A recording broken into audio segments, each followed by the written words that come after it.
कपकोट विधायक सुरेश गड़िया के एक कथित बयान को लेकर विवाद थमने का नाम नहीं ले रहा है। लोक कलाकार एवं क्षेत्र पंचायत सदस्य लच्छू पहाड़ी को लेकर की गई टिप्पणी पर अब राजनीतिक माहौल गर्मा गया है और विपक्ष खुलकर सामने आ गया है। पूर्व जिला पंचायत अध्यक्ष हरीश एठानी ने प्रेस वार्ता कर विधायक के बयान को की कड़ी आलोचना की। उन्होंने कहा कि किसी लोक कलाकार का सार्वजनिक मंच से उपहास उड़ाना न केवल उसकी गरिमा के खिलाफ है बल्कि समाज के लिए भी गलत संदेश देता है। उन्होंने कहा कि जिम्मेदार पद पर बैठे जनप्रतिनिधि से इस तरह के व्यवहार की अपेक्षा नहीं की जा सकती। उन्होंने ये भी कहा कि कार्यक्रम के दौरान मौजूद लोगों द्वारा इस पर हंसना भी चिंताजनक है। एठानी ने कहा कि दिव्यांगता किसी की कमजोरी नहीं बल्कि संघर्ष और हिम्मत की पहचान होती है। उन्होंने लच्छू पहाड़ी की सराहना करते हुए कहा कि उन्होंने अपनी प्रतिभा और मेहनत से एक अलग पहचान बनाई है और जनता का विश्वास जीतकर क्षेत्र पंचायत सदस्य बने हैं। वहीं विधायक सुरेश गड़िया ने इस पूरे मामले पर सफाई देते हुए कहा कि उनके बयान को गलत तरीके से पेश किया गया है। उन्होंने कहा कि यदि उनके शब्दों से किसी की भावनाएं आहत हुई तो वे इसके लिए खेद व्यक्त करते हैं। इस बीच जिला पंचायत सदस्य नान कन्याली कोट ने भी तीखी प्रतिक्रिया दी है। उन्होंने इसे दलित समाज के सम्मान से जोड़ते हुए कहा कि यह टिप्पणी सामाजिक रूप से आपत्तिजनक है। उन्होंने विधायक से खुले मंच पर माफी मांगने की मांग की है। फिलहाल ये मामला तूल पकड़ता जा रहा है और क्षेत्र में इसे लेकर राजनीतिक बयानबाजी और चर्चाएं लगातार बढ़ रही हैं। उस चीज की मैं घोर भर्त्सना करता हूं जिस तरीके से भारतीय जनता पार्टी की कथनी और करनी में अंतर है।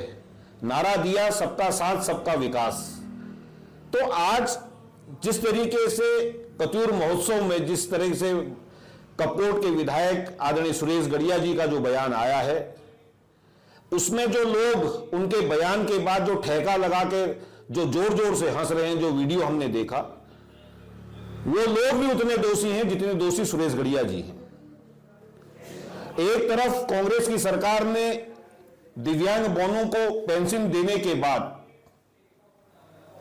पूरे विश्व में सराहना उस बात की हुई कि कहीं ना कहीं एक ये सराहनीय कदम है। उसके बाद एक चुने हुए जनप्रतिनिधि और एक लोक कलाकार जो कला संस्कृति को सहोजे रखा है, जिसने चुनाव लड़ा और चुनाव जीत के आया। भले सदन छोटा रहा हो, लेकिन भारतीय जनता पार्टी के विधायक खुद भारतीय जनता पार्टी के शीर्ष नेतृत्व पर प्रश्न चिन्ह लगा रहे हैं कि कलाकारों में से केंद्रीय मंत्री उनने बनाए स्मृति ईरानी जी को, हेमा मालिनी जी को राज्य के देश के उच्चतम सदन में भेजा, कंगना रनौत को लोकसभा में भेजा। तो क्या उन कलाकारों को सदन में भेजना भारतीय जनता पार्टी की गलती रही? क्या ये कपकोट के विधायक दर्शाना चाह रहे हैं? मैं क्षेत्र पंचायत के सम्मानित साथी लक्ष्मण जी, उनके साथ उनके पिताजी का बयान में जो मार्मिक बयान उनके पिता का था, एक पिता की पीड़ा थी उनकी। लच्छू पहाड़ी जैसे लोग अगर कोई अन्य होता तो वो शायद समाज के सामने इतनी मजबूती के साथ आगे नहीं आता, लेकिन उसने दिव्यांगता को कभी भी अपना वो नहीं माना, अपनी कभी नहीं मानी, लेकिन उसने मजबूती के साथ चाहे लोक कला संस्कृति को आगे बढ़ाने का काम हो। आज सदन में भी अगर लक्ष्मण जी बोलते हैं तो अपने क्षेत्र की उनके भी बयान में सुन रहा था कि वो टेलीफोन लाइन केबल के बारे में उनने बात करी है, दूरसंचार की बात करी है, रोड की बात करी है, नाली की बात करी है। तो कहीं ना कहीं कपकोट के विधायक जी का बयान कपकोट के लोगों को भी शर्मसार करने में आया है। तो इसकी हम घोर भर्त्सना भी करते हैं। हमारे साथ ही गैंग के कुछ लोग हैं जो कहते हैं कि बयान तोड़ मरोड़ के दिया गया, और खुद विधायक जी की सोशल मीडिया पर मैं देख रहा था कि उनने अफसोस उस बात पे नहीं जताया। उनने कहा कि कोई आहत हुआ हो तो कहीं ना कहीं ये पूरे समाज में उनके सोच को दर्शाता है कि वो किस सोच को रखते हैं। तो मैं आप लोगों के माध्यम से कहना चाहता हूं कि ये कहीं ना कहीं ये दुर्भाग्यपूर्ण है और उनको उन बयानों से बचना चाहिए था कि जो एक समाज में संदेश जो गलत गया है उसके लिए सार्वजनिक तौर पर उनको कहना पड़ेगा कि मैं कोई तोड़ मरोड़ा बयान नहीं, मैं अगर इस बयान को अगर मगर से ऊपर उठकर अपनी बात पर माफीनामा उनने कहना चाहिए। गैंग के कुछ लोग हैं जो कहते हैं कि बयान तोड़ मरोड़ के दिया गया।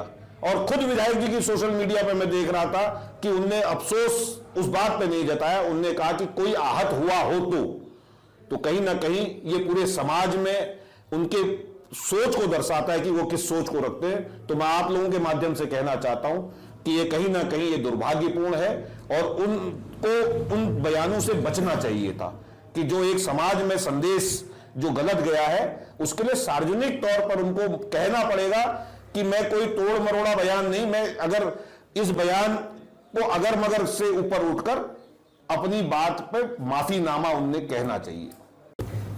सर, जो कटकोट महोत्सव में हमारे लच्छू पहाड़ी जो क्षेत्र पंचायत सदस्य हैं, उनको जो है खुले मंच में कपकोट के विधायक, जो एक जवाबदार विधायक हैं, जिनको हम लोगों ने वोट दे करके आगे भेजा, उन लोगों ने हमारे जो लोक कलाकार हमारे लोकल के होने के नाते वो उस मंच में गए थे। उस मंच में उनको इतना गलत शब्द कहा गया, उनकी हम घोर निंदा करते हैं। और शायद मुझे ये लगता है वो अगर सामान्य जाति का आदमी होता तो सुरेश गड़िया जी उसको कभी गलत शब्द नहीं बोलते। आज मैं अपने SC/ST के भाइयों से कहना चाहता हूं, इनको वोट दे करके आज हमको एक छोटे से मंच में आकर मारने की धमकी, इस प्रकार की धमकियां देते हैं। कल अगर हम इनको अगर वोट दें तो ये हमें कहीं पर भी कुछ भी कर सकते हैं। आज धमकाने काम, दाने काम हमारे अच्छे भाई को उसके बाद भी किया जा रहा है। मैं सुरेश गड़िया से ये कहना चाहता हूँ कि आने वाले टाइम पे आप हमारे भाइयों को ऐसी किस्म की धमकी दें तो वोट मांगने का आपका हमारे कपकोट क्षेत्र में कहीं से कहीं तक हमारे SC/ST के पास कोई अधिकार नहीं है वोट मांगने का। आपको मैं जहां भी मेरी आवाज, जो भी मेरे SC/ST के भाई सुन रहे हो, मैं उनसे यह निवेदन करना चाहता हूं कि भाइयों, हमको एक होने की जरूरत है और एकता में ताकत है। आज हमारे लच्छू भाई को कहा गया है तो कल हमको भी यही शब्द कहा जाएगा। धन्यवाद। जो विगत कल की जो घटना है लच्छू भाई के संबंध में, तो एक कलाकार लोक संस्कृति को बचाते हुए चल रहे हैं और अपने व्यवसाय के रूप में अपना कार्य कर रहे हैं और सार्वजनिक तरीके से उनको जनता ने उनको अपना आशीर्वाद दे करके अपना एक मंच दिया है। तो एक अभद्र प्रकार की टिप्पणी जैसी जिसको कहा जाए तो सही जैसा महसूस नहीं हो रहा है, जो एक इज्जत और अपना सम्मान के साथ धोखा समझा जा रहा है। तो मैं समझता हूं कि इस प्रकार की अभद्र टिप्पणियां ना करी जाए, जिसके लिए सभी इस प्रकार के मन में ठेस पहुंच रही कि हमें भी तुरंत इस प्रकार के क्षेत्र पंचायतों को और दलित वर्गों को तुरंत ही कार्यमुक्त हो जाना चाहिए। तो मैं इस संबंध में बहुत नाराजगी व्यक्त करता हूँ। मेरा नाम, मैं क्षेत्र पंचायत सुमति वैसानी जसोदरा